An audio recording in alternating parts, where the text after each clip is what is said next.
그리스 그리고 페르시아 그리고 인도 할 것 없이 중동의 그 지역 전체를 아주 가장 단기간에 짧은 인생을 살면서도 단기간에 이 지구촌에 영향력을 끼쳤던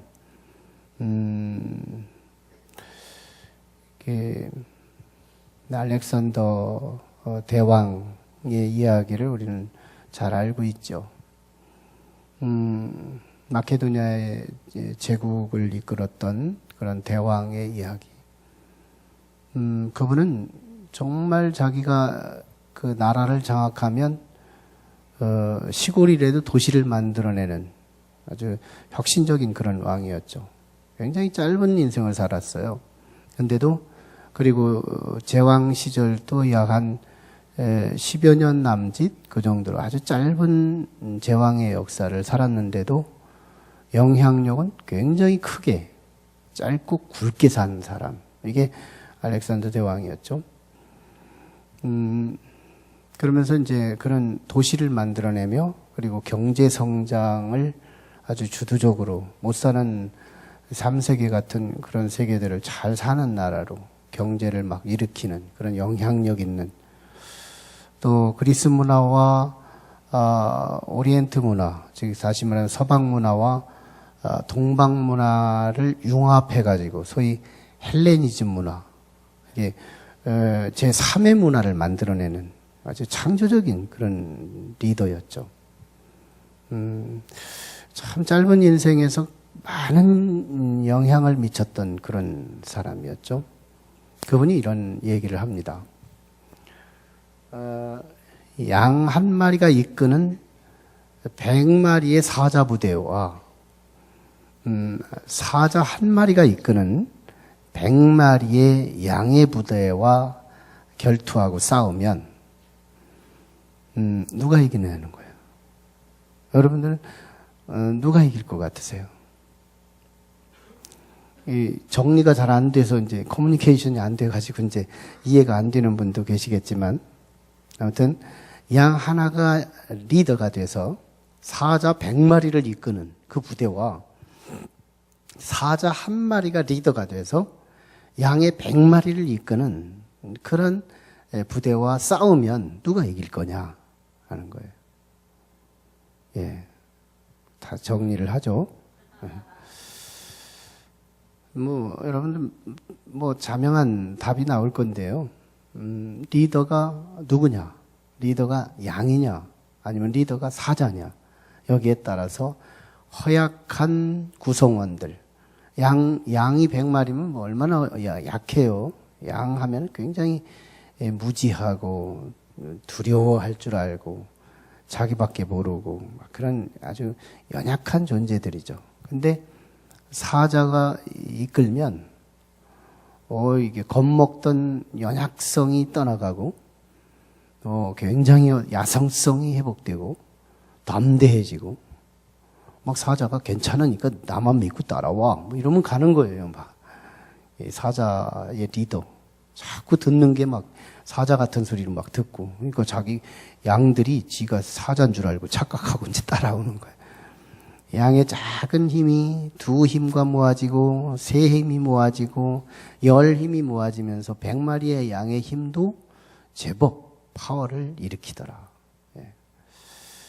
근데 양이 리더가 되면 사자들이 막 힘이 얼마나 많아요. 굉장한 힘들이 막 모여 있는데, 근데 양 한 마리가 무서워 못 가겠어 이러기 시작하면 이 사자들이 스스로 자기가 양인 줄 알아요. 리더가 자꾸 심약하고 두려워하고 아주 너무너무 소극적이고 그렇게 자꾸 보여주고 알려주고 영향을 미치다 보면 사자들이 자기 정체성을 잃어버리고 양인 줄로 안다. 알렉산더 대왕이 한 말이 굉장히 강조점이 뭐예요? 리더가 중요하다. 지도자가 중요하다. 사실 이게 지도자의 설교를 하려면 굉장히 거리가 생겨요. 회중과. 근데 여긴 지도자들도 있지만 지도자 아닌 분들도 계셔서 사실은 알고 보면 우리는 모두가 다 지도자거든요. 가정에서 부모님이잖아요. 또 가정에서 언니잖아요. 가정에서 오빠잖아요. 가정에서 형이잖아요. 또 우리 집에서는 막내지만 남의 집 아이들 작은 애들 만나면 또 윗사람이잖아요. 이 지도자는 상대성이에요. 상대성이다. 저도 또 여러분의 어떤 권위 있는 직장인들, 제가 연구소 가끔씩 방문 가거든요. 성도님 계신 연구소에 딱 가면 전 쪽을 못 쓰는 거예요. 이렇다면 이런 줄 아는 거예요. 연구소에 막 끌고 가는 데마다 제가 따라가서 그렇구나. 고개만 끄덕일 뿐이지. 저는 거기서 종자예요. 그냥 따라가는 자. 언제나 지도자는 절대 지도자가 없어요. 예수 그리스도 제외는. 하나님 말고는 절대 지도자가 없어요. 그런 의미에서 우리는 다 지도자의 반열에 있습니다. 어떤 지도자가 되고 싶으냐. 이 부분이 오늘 목표가 좀 됐으면 좋겠어요. 지난 시간에 우리 계속해서 다윗을 나눠요. 다윗은 참 구약 성경에서 굉장히 그 예수 그리스도를 예표할 만한 인물 중에 아주 탁월한 인물이죠.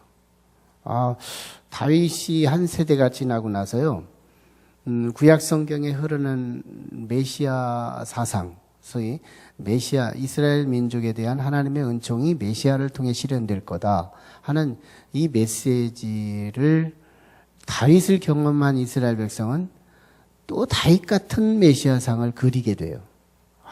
이런 다윗 같은 어떤 사람이 또 올 것 같다. 이런 기대. 그 정도로 위대한 하나의 지도자의 모습이었는데요. 지난 시간에 다윗은 그런 일을 했죠. 하나님께 문제 현장에 사람 파송하고 그리고 기도하고 그래서 결국 연약한 사람에게서 하나님의 전능하심과 연결시키고 하나님과 연결시키고 성도는 지혜로운 사람은 내가 꼭 다 하려고 하지 않는 거예요.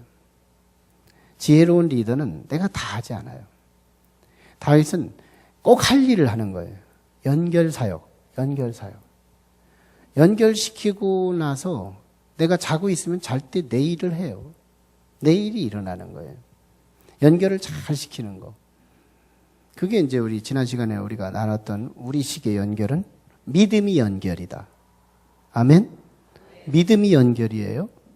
여러분이 지금 믿음을 가지고 계시면 연결하신 거예요. 믿음을 가지고 계시면 연결하신 거예요. 여러분 자도요, 그 믿음이 이래요. 천국 갈 수 있는 일이 벌어져요.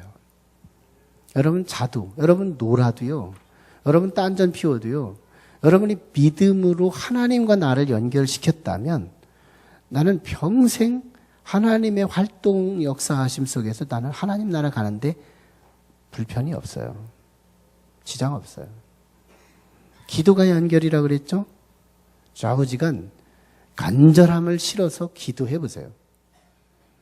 그렇게 실컷 기도하고 나서 열심히 자기 일을 하세요, 그냥. 그럼 나는 지금 딴 일을 하고 있는데 내가 기도한 그 일이 하나님의 천사와 하나님의 사람들을 움직이게 해서 나를 위한 일이 벌어지고 있어요. 좌우지간 전도를 복음을 한번 전해보세요. 전하고 나서 내 밥 먹고 내가 잠자고 내가 일하고 해보세요. 그 영혼을 구원하기 위해서 또 누군가가 분주하게 움직여서 내가 기도하던 그 영혼이 열매로 맺혀지게 돼 있어요. 네. 자, 그랬던 다윗이 이제 피신을 가잖아요. 아들 압살롬의 아버지 나라를 뺏어가지고, 아버지 나라 뺏었으면 그만이지.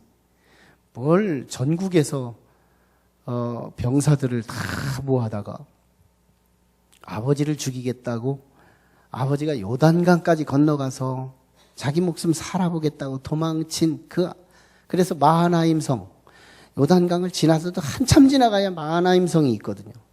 근데 예루살렘에서 요단강까지 건너서 마하나임 성 앞에까지 쭉 쫓아가서 그 아버지 죽이겠다고 전국에서 모래알 같은 백성들, 군사들을 모집해다가 다윗을 죽이겠다고 쫓아온 거예요. 다윗을 쫓아왔던 군사들은 너무너무 소군들이었어요. 아니, 너무너무 작은 군사들이었어요. 이게 압살롬의 군사는 전국에서 모집한 꾀알 같은, 모래알 같은 그런 어마어마한 대군들이었어요. 이제는 어쩔 수 없어요. 전쟁은 불가피한 상황에 직면해요. 그래서 다윗은 전쟁을 안 할 수가 없으니 어떻게 해요? 전쟁에 천부장, 백부장을 세우고, 그리고 요압 장군에게 3분의 1을 맡기고, 자기 작은 병사들이지만 아비새 장군에게 3분의 1을 또 맡기고, 이때 장군에게 3분의 1을 맡기고, 이래가지고 이제 전쟁을 막 치릅니다. 이 전쟁터가 어디냐면 에브라임 전투, 에브라임 수풀 전투예요. 수풀을 이용해서. 다윗은 참 전쟁의 천재였잖아요. 숫자가 부족하면 지형지물을 이용하고, 이 숲을 숨어서 나왔다 들어갔다 하면서 전쟁을 하는 이런 전술을 선택합니다. 얘는 막 전쟁을 하는데 결국 다윗의 소군대가 압살롬의 대군을 이겨요. 2만 명이 죽죠. 거기서 오늘 우리 브락실 리더 읽어준 말씀에 따르면 2만 명이 죽어요. 근데 그 중에서 죽은 자들을 보면 다윗의 병사들의 칼에 맞아 죽은 자보다 그냥 수풀에서 빠져 죽거나 넘어져서 죽거나 이런 사람이 더 많았다는 거예요. 뭐예요? 하나님이 도우셨다는 거잖아요. 사람의 칼이 아니라 하나님의 칼로 죽은 자가 많다는 거잖아요. 다윗의 전쟁, 하나님이 도우신 전쟁이었어요. 이겼어요.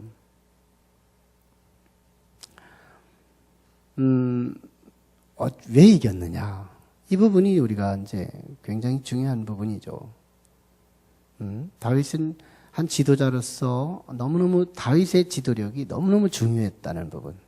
세 가지가 있었어요. 첫째는 다윗은 조직으로 이 전쟁에 나갔다는 겁니다. 조직으로. 천부장을 세워요. 1절에. 백부장을 세워요. 1절에. 2절에 요압 장군에게 3분의 1을 맡겨요. 그리고 아비새 장군에게 3분의 1을 또 맡기고, 이때 장군에게 또 3분의 1을 맡겨서 3대로 나누어서 이 전쟁을 치러요. 많지도 않은 군사를 조직화한 거죠. 우리 제자훈련을 하다 보면 이 조직 부분을 소개하려고 하는 거예요. 교회를 좀 조직화해서 교회의 힘이 여기저기로 빠져나가지 않기 위해서, 교회의 힘을 좀 전략하고 아끼고 조그만한 힘이라도 좀 누수되지 않기 위해서 포지션을 세워주고, 네, 그리고 각 국장을 세우고 또 각 부장들을 세우고 팀장들을 세우고, 그리고 셀 리더들을 세우고, 이 소그룹의 리더들을 세워가기 위해서 교회 안에 이런 어떤 조직 부분을 소개하면 상처를 받아요. 무슨 이유 때문에? 뭐 사람이 무슨 백화점이야? 회사야? 뭐 이런 무슨 조직체야? 뭐 이런 거, 이런 생각 때문에 그래요. 아니에요. 우리가 이 깡패들, 이 불량배들이 자기들 팀, 자기 힘을 규합해가지고 자기 목적을 달성하기 위해서 조직을 세우죠. 여기서 우리는 조직이 오염된 거예요. 그들은 조그만한 힘이라도요, 조직의 그릇을 가지고 이 힘을 뭉쳐가지고 사람을 죽여서 그 사람에게 소유를 뺏고 내 걸 만들기 위한 용도가 불량할 뿐이죠. 이 조직 자체는 가장 먼저 선한 조직들이었어요. 깡패들이, 불량한 악한 사람들이 이 조직을 남용한 결과 조직에 대한 오염. 요즘 에쿠스가 안 나온대잖아요. 에쿠스가 얼마나 좋아요. 아이콘도 막 깃발 탁 들고서 있고 카리스마가 탁 서고, 이 아이콘 하나만 가지고 나는 에쿠스를 타고 싶어요. 근데 요즘에 뭐 에쿠스 대신 나오는 거 뭐 있죠? 이 아이콘 납작하게 된 거, 우체국 표시 같이. 난 그 차 싫어요. 아무튼 근데 요즘 에쿠스가 안 나온대요. 왜 안 나와요? 깍두기들이 타고 다닌다고. 깍두기 뭐 하면 대충 알죠. 뭐 모르면 몰라도 되고. 아무튼 그들이 타고 다녀서 이미지가 밖에 잘못됐대요. 그래서 이게 팔로도 잘 안 되고. 그래서 요즘에는 아무튼 우체국 표시에 그걸로 대신 나온다는 거예요. 이 조직도 그렇게 오염된 거예요. 본래요, 조직은 하나님이 쓰신 거였어요. 하나님이 우리를 구원하시기 위해서요, 당신 한 분을 조직화해요. 성부, 성자, 성령. 성부 하나님은 사랑의 용광로처럼 그 가슴에 끓어요. 그런데 그 뜨거운 그 가슴, 하나님 아버지의 그 가슴 속에 뜨거운 그 사랑이 거기서 끓면 뭐예요? 이 땅에 오셔야지. 그게 성자 예수님이 하나님이세요. 성자 하나님. 그 뜨거움이 이쪽에 오고야 마는 거예요. 성자 예수님이 그 뜨거운 용광로 같은 아버지 가슴에 끓고 있는 우리를 향한 사랑이 거기 멈춰 있지를 못하는 거예요. 그래서 예수님으로 이 땅에 오시는 거예요. 와야 구원이죠. 누가 시궁창이에 빠졌다면, 누가 물에 빠졌다면 그가 들어가야 건질 수 있는 거죠. 우리 예수님이 그 뜨거운 아버지의 가슴에 뜨거운 가슴을 실현하기 위해 이 땅에 오시는 거예요. 예수님이세요. 근데 오시긴 오셨는데 2000년 전에 오시고 시간과 공간의 갭 때문에 우리는 도무지 없는 예수를 믿으라니 이거 미치고 팔딱 뛸 일이에요. 그래서 뭘 보내주세요? 보이지 않지만 역사하시는 성령 하나님이 우리에게 보내주셔서 각 사람에게 소원하는 바, 믿음 있는 자에게, 믿고자 하는 자에게, 말씀을 사모하는 자에게 성령이 그 사람에게 들어가서 2000년 전에 오신 분이 맞아. 2000년 전에 오신 분이 너를 구원하기 위해 오신 분 맞아. 예수만 믿으면 구원 받아. 예수 믿는 게 대길이야. 그분을 믿어야 구원의 길이고 진리고 생명인 거야. 그분 믿지 않으면 끝나는 거야. 그분 믿어야 돼. 성령님이 우리 안에 오셔서요, 이걸 자꾸 도와주시는 거예요. 그래서 이상하게 어떤 사람은 믿어지기 시작하는 거예요. 옛날에는 따지고, 옛날에는 막 트집 잡고 그러던 사람이 이제부터는 트집 잡는 게 부질없는 것처럼 느껴지는 거예요. 안 트집 잡고 싶어지는 거예요. 그냥 믿어지는 거예요. 그렇게 안 믿어지던 그것이 어느 한 날부터 막 그냥 마음을 열고 하나님이라면 그냥 마음이 확 열려지는 그 마음으로 믿어져지더라는 거예요. 믿음이 수동태가 되더라는 거예요. 그렇게 믿으려고 해도 안 믿어지던 그것이 무슨 역할이에요? 성부, 성자, 성령의 조직적인 하나님의 네트워크가 오늘 우리를 믿게 하더라는 거예요. 그것이 우리 구약 성경에 와서는 모세를 통하여 출애굽의 구원 역사, 민족의 대이동의 구원의 역사 속에서 나타나는 조직화. 모세가 처음에는 200만여 명이 되는 이 모든 군중을 이끌고 막 가는데요, 혼자서 큰 사람, 작은 사람, 큰 문제, 작은 문제, 모든 민족의 문제를 해결하니 하루가 부족한 거예요. 24시간이 부족한 거예요. 25시를 사는 이 모세에게 어느 한 날 그의 장인 이드로가 찾아왔더니 사위가 가관 아닌 거예요. 너무 바쁘고 이건 사람 인생이 아닌 거예요. 그래서 이드로가 하나의 고견을 제시하면서, 야 모세야, 1000부장 세워, 100부장 세워, 50부장 세워, 10부장 세워. 너 혼자 다 하지 마. 너는 큰 것만 하나만 가끔씩 하고 다른 중간중간 지도자 세워서 그 사람들에게 맡겨서 그 일을 하게 위임을 하고 맡기고 그러는 거야. 그때서 모세는 겸손히 그걸 받아들여서 1000부장, 100부장, 50부장, 10부장 제도를 도입하게 된 거잖아요. 이것이 신약에 와가지고 예수 그리스도 승천하신 이후에 성령이 내려가지고 성령 충만해가지고 각기전투합니다. 막 열심히 복음을 증거하고 사도들이 열심히 증거하는데 하루에 3000명씩 4000명씩 막 하루에도 그렇게 부흥이 일어나는 어마어마한 이 기적의 부흥이 일어나요. 그런데 이상하죠. 그런데 헬라파 유대인과 또는 유대인파 과부들이 서로 갈등이 생겨나가면서 왜 우리한테는 많이 주고 왜 저들한테는 많이 주고 왜 우리한테는 조금 주느냐고 막 불평 불만이 일어나면서 사도들에게 시험이 드는 거예요. 그래서 사도들이 이 교회 문제 어떻게 치료할까 하다가 조직을 세운 것이 집사제도, 7집사를 세우고, 그러가면서 사도들은 오직 기도와 말씀을 전하는 데만 전무하도록 만들고, 봉사와 구제와 이 사역하는 모든 일에는 평신도 사역자들을 세워서 조직해 가더라는 거예요. 이게 초대교회의 역사예요. 조직은 원래 하나님이 쓰시던 거였어요.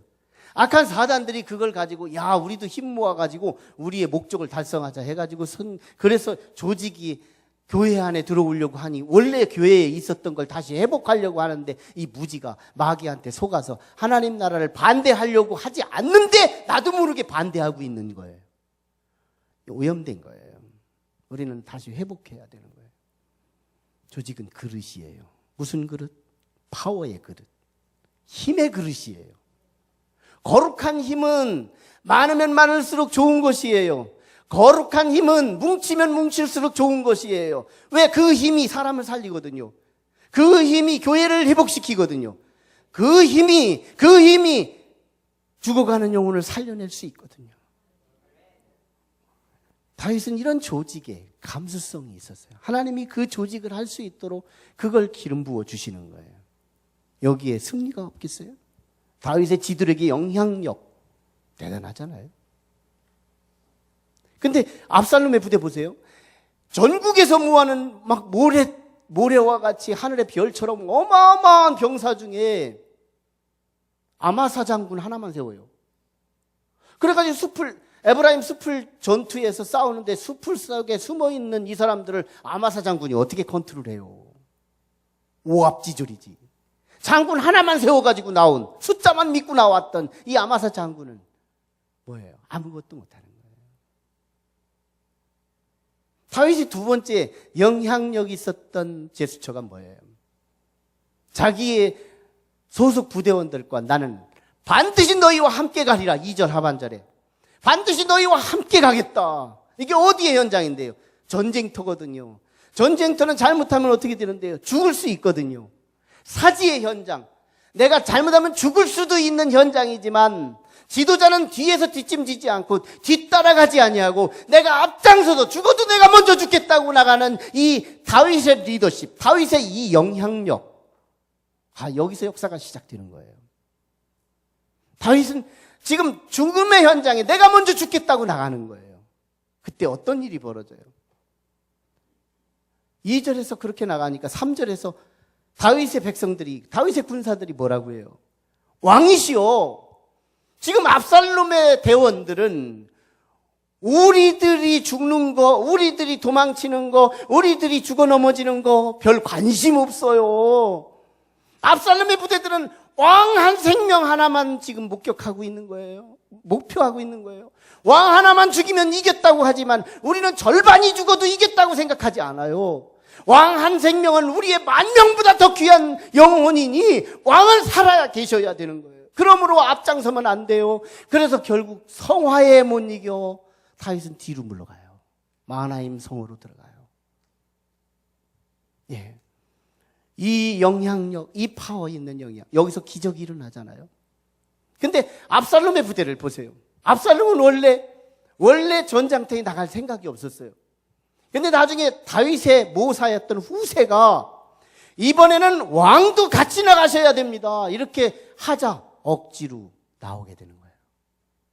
안 나가려고 했던 압살롬은 전쟁터에 나가고 나가려고 했던 다윗은 전쟁터에 안 나가고 그래서 억지로 나갔던 압살롬은 전쟁터에서 죽어버리고 나가서 죽으려고 생각했던 다윗은 뒤에 가서 살아남고 그래서 압살롬의 부대는 지고 다윗의 부대는 이겼다 이 말이에요. 뭐예요? 누가 이기는 거예요? 선한 목자형. 선한 목자형. 선한 목자형은 사지이지만 내 몸 하나를 던지는 그런 리더십. 이 부분이 그 부분에서 구성원을 감동시키는 거죠. 구성원의 마음을 흔들어대는 거죠. 선한 목자형. 거기서 동행의식이 있어요.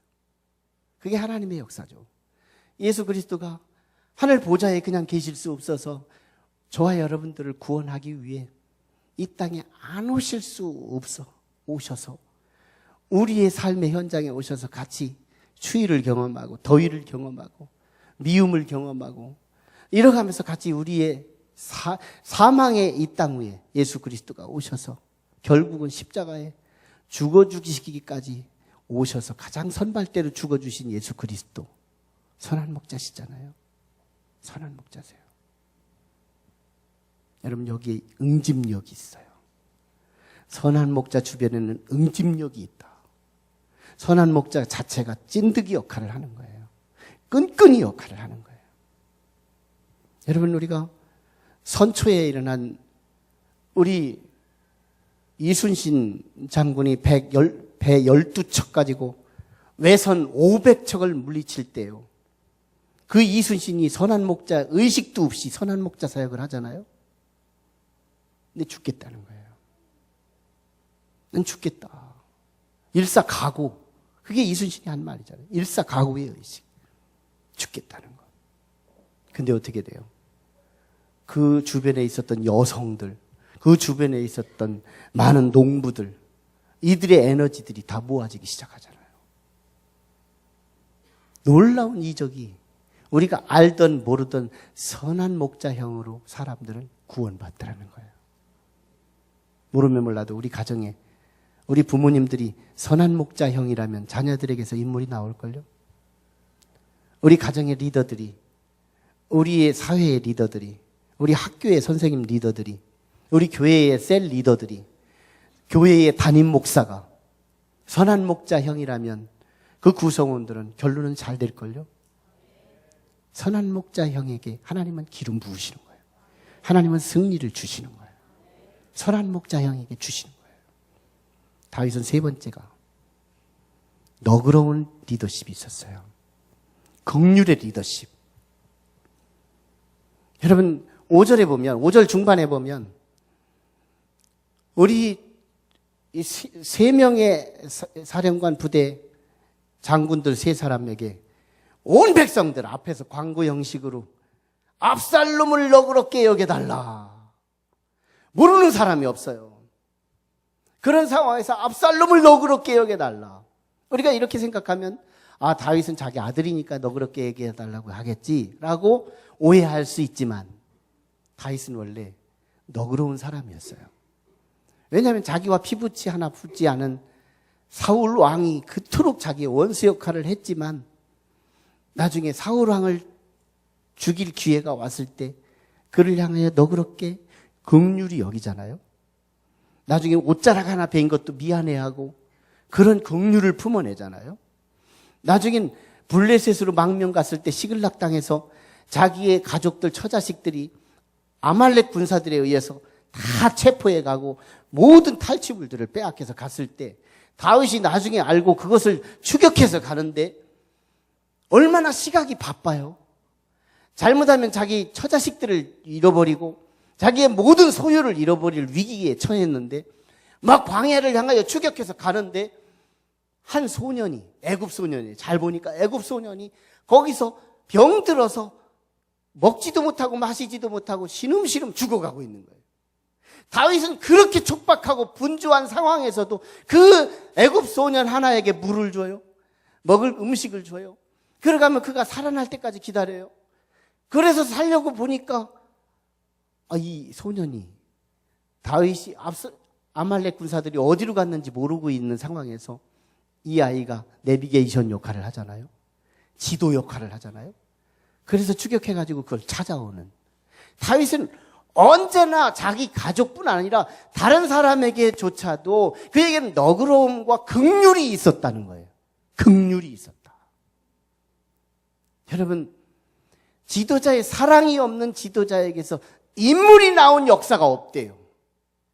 히틀러 휘하에서 인물이 나오지를 않는 거예요. 네로 황제 휘하에서 인물이 나오지를 않는다는 거예요. 사랑이 없는 리더 앞에서 인물이 나오지를 않는데 왜? 조건 반사기 때문에. 조금만 잘못하면 막 기를 죽여버리니까요. 그런데 너그러운 지도자는 뭐예요? 기량껏 자기가 다 발휘해도 참아주는 지도자가 있고 기다려주는 지도자가 있어서 그는 막 커보는 거예요. 커보니까 크기 전에는 틀린 것도 많더니 나중에 커보니까 내가 원하는 것들이 거기 있거든요. 그래서 인물이 나오더라는 거예요. 여러분, 정말 이 지도자의 속에 그 긍휼과 사랑이 없다면 우리는 역사를 이룰 수가 없는 거예요. 우리의 가정의 지도자, 부모님들의 가슴 속에 사랑이 없이는 우리의 자녀들이 클 수가 없다는 거예요. 우리의 셀 가족 가운데 셀 리더들이 사랑이 없다면 그 셀 가족에서 역사가 일어날 수가 없는 거예요. 담임 목사가 사랑이 없다면 그 교회는 커져도 소용이 없다는 거예요. 여러분, 담임 목사를 위해서 기도해 주시기를 바랍니다. 내 몸 하나 아끼지 않고 정말 성도를 위해서 희생할 수 있는, 기도하다가 죽을 수 있고 말씀 전하다 죽을 수 있고 사역하다가 죽을 수 있는 그런 능력 있는 종이 될지언정 사꾼 목자같이 뒷짐이나 지고 있는 그런 목자가 되지 않기 위해서 사실은 여러분의 기도가 필요해요. 그러나 그걸 넘어서서 내 자신도 선한 목자형으로 가야 되는 거예요. 오늘 우리 자신들도 예수님이 이 땅에 오신 이유가 긍휼 때문이잖아요. 우리를 불쌍히 여기는. 아마 우리를 법대로 대했다면 아마 우리는 하나님 앞에 설 자가 없을걸요. 그런데 우리를 법대로 대하지 않으시고 긍휼로 대하셔서 당신을 희생물로 삼아 죽어주시는 그 역할을 하시죠. 우리 예수님은 세 가지를 다 이루셨어요. 수제자를 세우고 애제자 3명을 세우고 12제자를 조직화하고 70명의 제자를 둘씩 짝지어 전도대원을 세우고 50명의 제자를 세우고 무리 제자를 세워서 예루살렘과 유대와 사마리아와 땅끝까지 조직화, 복음의 조직화를 이루셨어요. 그 덕분에 교회는 시작됐어요. 그리고 그분은 하늘 보좌에 계시지 않고 이 땅에 투입하셨어요. 이 땅은 사망의 땅이에요. 이 땅에 온 자는 죽지 않은 자가 없어요. 이 땅에 오는 것은 죽기 위해서 오는 것과도 같아요. 그런데 우리 주님은 그걸 뻔히 알고도 이 땅에 오셨어요. 그리고 이 땅에 오셔서 우리를 법대로 대하지 않으셨어요. 조건 반사하지 않으셨어요. 주님은 오셔서 우리의 철물음을 안타까워하시고 우리의 불신앙을 눈물로 괴로워하시고 우리를 구속하시기 위해서 가르쳐 주시고 치유하시고 회복해 주시면서 그것도 부족해서 이제는 내 한 몸 십자가에 던져서 물과 피를 흘려 희생제사 드려야 되겠다. 속죄제사 드려야 되겠다. 해서 십자가에 당신을 던지신 거예요. 이제는 아이콘, 구속의 약속 포인트, 언약의 초점, 저 십자가를 내 십자가로 믿는 자마다 내가 다 구원하리라. 내가 그 인생을 승리하게 하리라.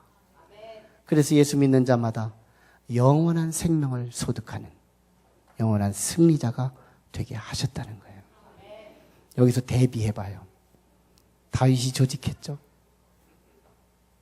다윗이 동참하려고 했죠. 다윗이 긍휼을 베풀었죠. 예수님이 오셔서 하신 이 일과 다윗이 한 그 일은 너무너무 같았다는 거예요. 아, 저게 영향력이구나. 지도자에 갔으면 저게 필요하구나. 이런 지도자 하나가 필요하대요. 이거는요, 사회적인 지위가 높은 그런 사람에게서만 해당되지 않는데요. 낮은 사람도 이런 영향을 끼치면 리더가 되는 거래요. 오늘 우리의 영향력이 세상에 나가서 정말 뭔가 좀 다르구나. 우리에게 주어진 힘, 누수를 막기 위해 조직을 할 수 있으면 최대한 하는 거고요. 그리고 내가 먼저 앞장서려고 하는 그런 깍쟁이 같은 삶이 아니라 희생적인 선한 목자 유형으로 세상에 가신다면, 그래서 그들을 조건 반사하지 말고 불쌍히 여기고 긍휼히 여기고 그들을 대할 수 있다면 여러분의 뒤에 영혼이 붙을걸요? 전도의 승리가 있을걸요? 여러분의 사업의 승리도 있을걸요? 여러분의 가정의 승리가 있을걸요? 승리는 그냥 있는 게 아니에요. 영향력 있는 리더가 있는 곳에 승리가 있더라.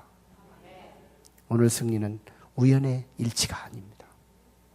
하나님이 거기에 기름을 부으시고 거기에 힘을 실으셔서 승리를 경험시켰다. 예수 그리스도 안에 있는 세 코드, 다윗에 있었더라. 그 시대에 왜 이겼는지를 알게 하는 오늘날 영향력 있는 그리스도인, 이 하나가 필요한 거예요. 오늘 우리 많은 사람들 가운데에서 이 영향력 있는 성도로 새롭게 변신할 수 있다면 오늘 저는 성공한 거예요. 저부터 그런 사람이 될 거고요. 기도하시죠. 이 시간 같이 기도합니다. 다윗은 어쩔 수 없는 전쟁에 한바탕 벌려야 하는 불가피한 상황에 던졌을 때 그 속에 영향력을 행사했습니다. 자신에게 공동체, 작은 공동체지만 내게 준 파워를 조금도 낭비하지 않겠다는 거였어요. 내게 준 힘, 낭비하지 않겠다. 그래서 조직이 필요하다. 이 힘의 그릇을 사용한 다윗의 지도력. 죽음의 현장이라도 내가 가장 선봉에 서겠다는 선한 목자형. 자신의 구성원들을 조건 반사하지 않고 너그럽게 대하고 긍휼로 대했던 품넓은 리더십. 이게 그 시대를 승리했지만 예수님도 그래서 승리하셨고 오늘도 그런 사람에게 승리를 준다고 약속하고 있습니다. 깍쟁이 같은 인생 되지 말게 하시고 가장 예수를 많이 닮은 자, 가장 다윗을 많이 닮고 가장 예수님을 가장 많이 닮은 그리스도인이 우리 높은 뜻 교회에 여기저기 일어나게 도와주시옵소서. 높은 뜻 교회 성도의 가정에 여기저기에 그런 영향력 있는 지도자들이 세워지게 도와주시옵소서. 그저 운명론적으로 이기게 승리하기를 기대하지 말게 하시고 영향력 있는 지도자 하나만 있으면 이긴다는 사실을 기억하고 하나님, 내가 그 사람 되기 원합니다. 네가 그런 사람 되기를 기대하지 말고 내가 그런 영향력 있는 리더십을 가지고 세상의 리더로 나갈 수 있도록 도와주시옵소서. 우리 간절하게 말씀을 붙들고 딱 몇 초만 같이 부르짖고 기도합니다. 기도하옵나이다. 지금은 하나님의 은혜와 사랑과 감동, 역사, 충만하심이 오늘 이 아침에 주 앞에 나와 이 하나님의 말씀을 듣고 오늘 이제 아버지 다윗의 그 영향력이 예수 그리스도에게서 선명히 부각되고 그로 인하여 우리가 구속받은 하나님의 백성으로 이제는 작은 예수가 되어 그 작은 선한 목자형으로 이제 영향력을 가지고 작은 소금의 한 톨과 빛의 한 조각으로 세상에 나가 영향력을 행사하기를 다지고 소망하고 기대하고 돌아가는 온 성도들의 심령과 머리 위에 지금으로부터 영원토록 함께 하시기를 간절히 축원하옵나이다. 아멘.